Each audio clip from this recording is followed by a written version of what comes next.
Dictation को start करते हैं 5 सेकंड के बाद।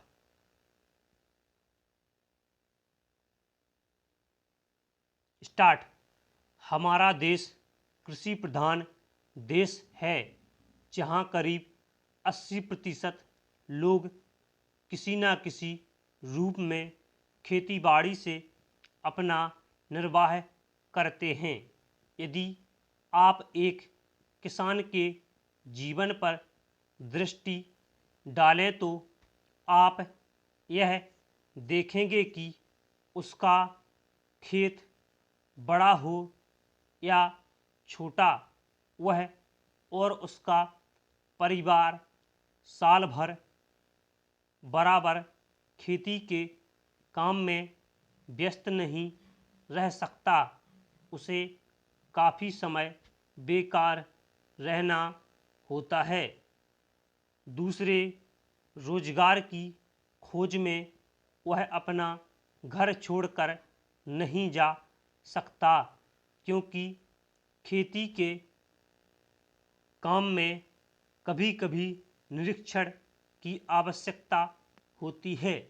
यदि बेकारी का वह सब समय जब किसान व्यस्त नहीं होता खादी तैयार करने के काम में लगाया जाए तो देश भर की आवश्यकता के अनुसार खादी मिल सकती है।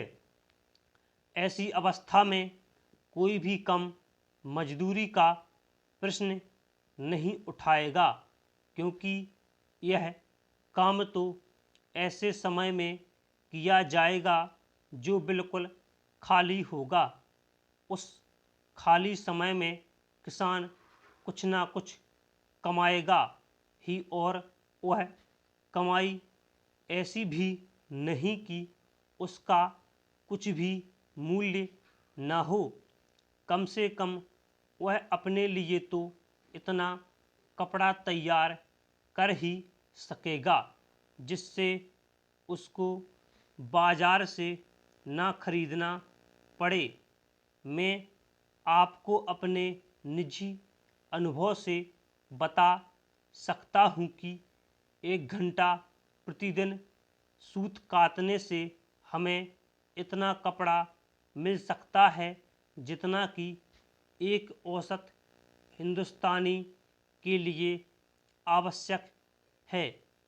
इस दृष्टिकोण से देखा जाए तो सस्ते महंगे कपड़े का प्रश्न ही नहीं उठता, क्योंकि खादी खाली समय में किए गए श्रम से प्राप्त हो जाएगी। खादी के संबंध में यह एक तथ्य है। हम जानते हैं आदमी सदा काम नहीं करना चाहता, कभी कभी उसे खाली बैठे रहना ही अच्छा लगता है। परंतु इन सब कठिनाइयों के होते हुए भी मैं सोचता हूँ कि खादी का प्रचार और विस्तार असंभव नहीं है। अतीत में जब गांधी जी ने खादी आंदोलन आरंभ किया, उस समय हमारे देश के प्रशासन से कोई संबंध नहीं था और ना ही हम सरकार से सहायता की अपेक्षा करते थे। फिर भी देश में एक ऐसा वर्ग था जो बराबर खादी का प्रचार करता रहा।